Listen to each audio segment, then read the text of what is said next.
If you're like me, you want to make movies. You want to work in the entertainment industry or Hollywood and get one step closer to pursuing your dreams of being a writer, a director, a producer, or whatever that might be.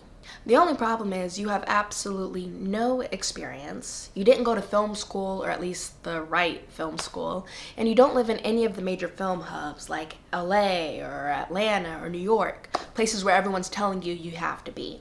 But you still want to find a way to get your foot in the door. That's where I come in. If you don't know who I am a multi-hyphenate and filmmaker who goes by the name Ricasso, who has almost 5 years of experience working in the film industry. I've worked as a showrunner's assistant, an extras casting assistant, and I currently work full-time as a director's assistant. Breaking into the film world professionally can feel impossible. It can feel like it's reserved for nepo babies, people who went to like the best of the best film schools, or for those people who live in like LA or New York or something like that. But fortunately, that is not the only way to break into the industry. So no more stalling. Today I'm going to give you 7 pieces of advice on how you can get your first industry job. Tip number 1. Create a vision. 9 times out of 10, when people are talking about they want to work in the film industry, they're talking about that WAP. They want to write, act, produce, or direct. But there are tons of other below-the-line positions in film. There's costumes, assistant directing, sound, special effects, stunts, G&E. The list literally goes on and on. Then there are other above-the-line positions. There's producing, there's creative development, there's other things. Definitely just do your research. Look up a crew list and go down that list and figure out what those different roles do. When you see the end credits of a movie, those are all different positions that you could potentially find yourself interested in. Now, what I will not tell you to do is to downsize your vision or shrink yourself, and you shouldn't listen to anyone else who would tell you to do that either. If you want to be a director, say you want to be a director. If you want to be a writer, say you want to be a writer. Own that, say it with your chest, full stop.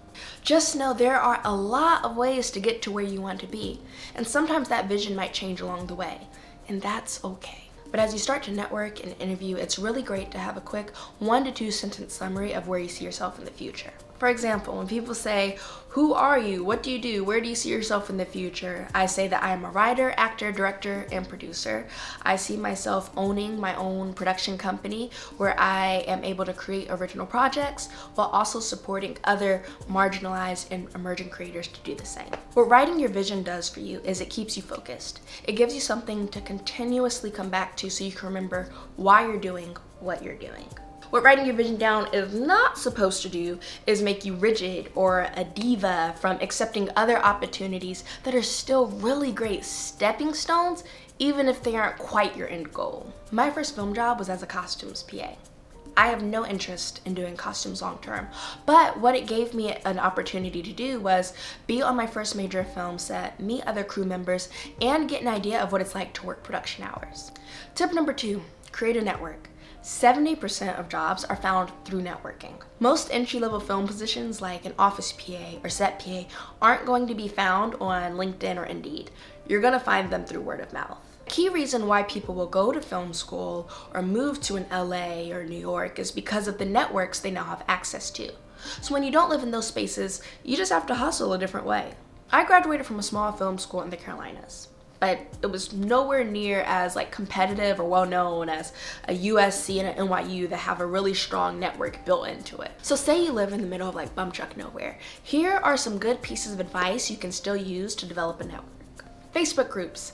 I know a lot of Gen Z doesn't have Facebook, but it's so useful when it comes to networking groups that I haven't really seen Instagram or any other social media platform be able to emulate. There are so many groups and pages that are film networking related or crew call related that you can join to find potential opportunities. And then you'll also want to make sure you're finding Facebook film groups that are based in your region as close as possible. If you live near any colleges or universities, especially with film programs, look to see if they have any Facebook groups or Instagram pages and connect with them there to offer your services as a crew member or producer or something like that, so you can also network that way. Another great place to network is film festivals.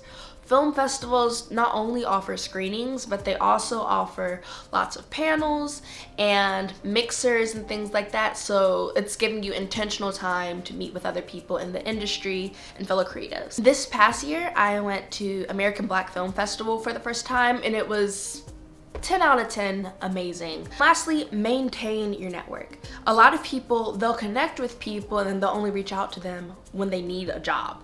People want to help people who they have a relationship with, not people who just hit them up when they need something. Sometimes it's not even about who has the most experience or equipment. It's about, do I want to be around you? So if you can show that you're adaptable, you're reliable, you're friendly, that will also create a lot of opportunities for you as well. Now, I'm not saying don't ask for help. I'm not saying it's wrong to ask someone if they have a job lead or if they can review your resume. That's perfectly okay. Just make sure that's not the only time they hear from you. A good rule of thumb I was taught is to send a check-in email at least like once a quarter. And if you're following them on social media, make sure you're engaging and supporting them in what they're doing as well. If they just achieve something, say congratulations. Or if they're crowdfunding, don't be afraid to support. Tip number 3. Create a community. You're probably thinking, isn't this literally what we're just talking about with networking? But this tip is rooted more in Issa Rae's famous quote, "We have a tendency to try networking up when really it's about networking across." Creating a community is about intentionally finding other people who are on your level, who are also grinding and hustling as well. This looks more like, hey, you're making a short film? I'll come PA on your project this weekend. Or, oh, you just wrote a script. I can give you some feedback. It's about providing that mutual support to one another as creatives. This allows for you to get experience, meet new people, and develop genuine connections. You might be thinking, but where does me getting this job come in? You never know who's going to be on set or in a production office first and in a position to refer a friend for a job. I've been in that position many times, and I've been able to bring on friends to projects, and now we're working on it together. Tip number 4. Create a film resume. A film resume is different from a resume, but if you have no experience, you're probably thinking, girl, I ain't even got no film to put on this resume, so what are you talking about? Assess what skills you do bring to the table from like other jobs you might have. Even if you've been in an office setting, that's super useful to a production office environment. If you've been a waitress and you know how to deal with like a chaotic kitchen while also dealing with a crazy dining room, you know, that's really good for like a set PA position. So think about what environments you've been in and how you've been adaptable and what resources and skills you have, and make sure you highlight those on your resume. And make sure you still do it within 1 page, because sometimes people like to do 2 pages because they're like, I need to show this, I need to show that. Still keep it to 1 page, especially for entry-level positions. Tip number 5, create your own opportunities. You can still find community and opportunities wherever you are. Sometimes you just have to make them yourself. Say there aren't really any industry or indie opportunities in your vicinity, you're struggling to create community. Maybe you have a camera and you know someone who's a writer. Hey, if you write something, I'll shoot it. Let's produce something together. Maybe there's a local media company. Maybe there's a local nonprofit. Maybe there's an after-school program where you can offer to teach kids film. I've done that before. But get creative with getting experience and giving yourself an opportunity to work in the medium that you want to work in.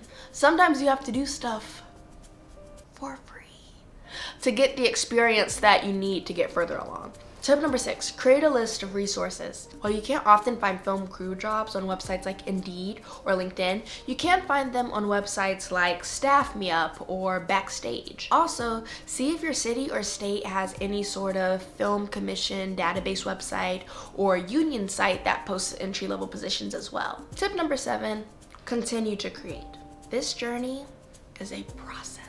Even when you finally do get your first film job, it can be draining and strenuous and time consuming. But whether you have a film job, a 9-to-5 job, no job, don't stop creating.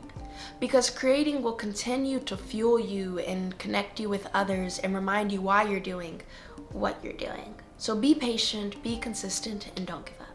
If you have any tips of your own on how to get your first film job, or if any of these tips helped you, put it in the comments below. In the meantime, I hope you make some cool stuff, and I'll see you next time.